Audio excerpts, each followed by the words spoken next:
This is the water? Yeah. In 2017, the world saw her as the face of authority, Officer Josephine, in the BAFTA-winning I Am Not a Witch. From the uniform of a fictional officer to the mantle of a real-world industry founder, Nellie has become the pillar of Zambian television.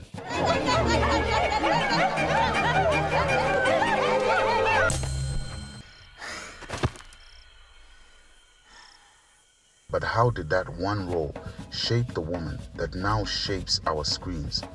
Where did that officer go?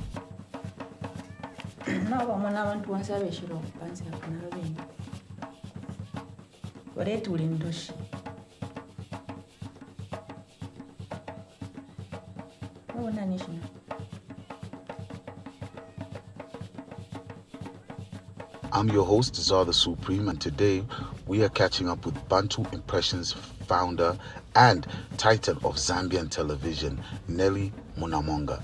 And this is Where Are They Now? Who is Nellie? And where is Nellie? Okay. Yes. Oh wow, you had to go there. Yes. Who is Nellie? I think I want to be very honest about that answer.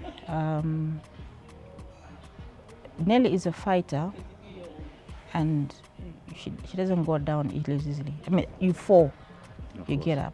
Yes. And I think it has been one of the inspirations for other people. See, this one, even if you I keep getting up. And who is Nellie now is a totally different person. The Nellie I knew is not here with me anymore. I've lost a lot of fire and a lot of energy from the fighting to get things here and there. I'll honestly say people should not ignore mental health. Mental health is very important. Yes, of course. For me, it's coming from being also a survivor of GBV. There are some people don't really know about it because no one talks about it. Yes. Yeah, so yeah, Nellie right now is struggling to rise up and be who she is. From the film after 12, I'm Not a Witch and everything, we kept on going. I did My Coffee with Lawrence Thompson, I did Zuba with Fred Peary. Everything has moved on in the industry. But then I started falling short in certain small things, started cracking. Things started falling through the cracks. I think the vision has always been there from the time I was a child. It's very symbolic for me that when my father died in 1991, remember after the funeral and everything, the whole family agreed to give me the television. Imagine 1991, a 21-inch Panasonic color TV. Wow. Everyone from the village, the uncles, aunties wanted that piece. Yeah. But they knew to say we have to give Nellie the television. It's kind of iconic because I've loved TV from a long time, even before any establishment of any visions. So working on I'm Not a Witch, it kind of enhanced, we probably need better industry systems in the country. Yeah, but then we know what most of us, like even for me personally, I do not have a degree or any education in film or television. Or theatre. All the stuff I have learned has been hands-on out of curiosity and interest, reading and researching. So all the work I've done in the last 20 years or so has been out of the passion of knowing how to work. And it's been an amazing journey. Having worked on professional sets like Zuba, what was the biggest system you've had to fix in Zambian TV? I think Zuba should have been the biggest testament I had. Yeah, because being honored to be called to say, come and train these guys to run efficiently and achieving successfully. Like afterwards, the next thing you hear, no, Zuba is a professional set. I was like, wow, that was me. So I was part of this movement. Yeah, so that has been one of the biggest achievements. So for Zuba, I was hired to make them go back on time.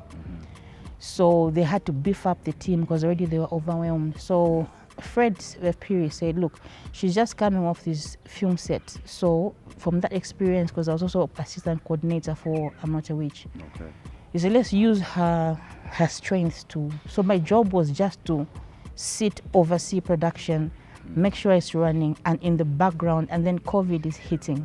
Oh no. Yeah. Now we can't go to offices, people are at home, people have to watch TV. Zambezi Magic is like, guys, we still need to continue producing. COVID protocols, okay, it was the craziest 7 months. Like, quarantine is up, people have to be in masks, people are acting. We have to get trained by the medical association on how to manage shoot. So throughout your whole journey, right, when you look back now, here where you are now, looking back, what would the older you now tell the younger you then?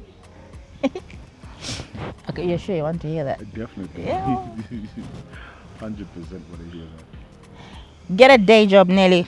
Get a day job. Get a day job, eh? It's boring, but just, stick to it. This thing of, you achieve a lot, that's true, but it comes with a price. What I wanted, it was very ambitious. I could feel I could do it, and I think I have.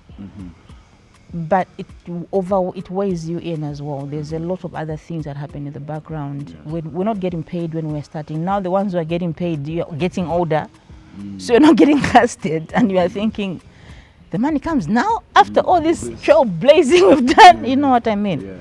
So we have trailblazed, and I think for those who started when we were together from a long time ago, it's been an amazing journey. We've achieved a lot. And these younger people are getting paid, they have jobs now. Yeah. It's now SI, we are now gazetted. Yes. I think that's when I started now realizing that I have to acknowledge that there's a mental health, because I did therapy. I had an incident which happened to me in 2013, 2014, which I just got up, and the therapist even told me to say, we are worried what you have survived is bad, and you are exhibiting so much strength. One day, you will start crashing. Yeah. And when that day comes, I want you to remember this. You have to go back and start doing your therapy and start addressing the issue. Yes. So this whole time I'm running. Then when it starts falling through the cracks, I start getting sick physically. It was just a lot of things happening at once. I couldn't keep the jobs. Even simple tasks were just slipping through. Then I remembered to say, you'll start seeing the signs. So I went back to therapy, started about 2 years ago. And I'm trying to rebuild myself, and then obviously I was diagnosed by a psychiatrist. Okay. So who is Nellie now? I think Nellie now is trying to fight for survivors who go through these things, not as victims, but as people who have to arise and remember who they are. So I decided to address mental health issues because these are things we don't talk about.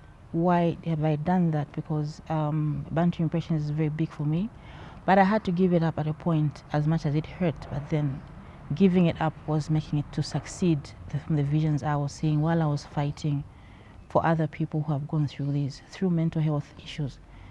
We've created a play, titled Isabel, and it's a musical, and we're addressing mental health issues and the aftermath effects of GBV after abusing women or any vulnerable people. Even boys as well get abused. So I want to address this issue through the script called Isabel. It's a musical, but I also want to remember myself because I want to start from somewhere where I succeeded, and that's Livala Secondary School. I was a big basketball person there, and I want to start working with the basketball team. There's a lot that we can get done there with the kids. And just remember how to inspire, because I really did a lot at that school, and I want to start where I succeeded. I want to start over again, and that's my story.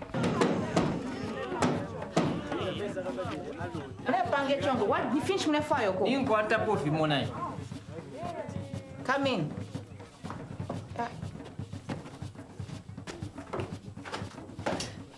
Nellie Munamonga didn't just play a role, she anchored a piece of our history. While the world remembers white ribbons, we remember a woman who saw gaps in our industry and decided to fill them herself. She isn't just where she is now, she's exactly where she's always been, in the heart of Zambian storytelling.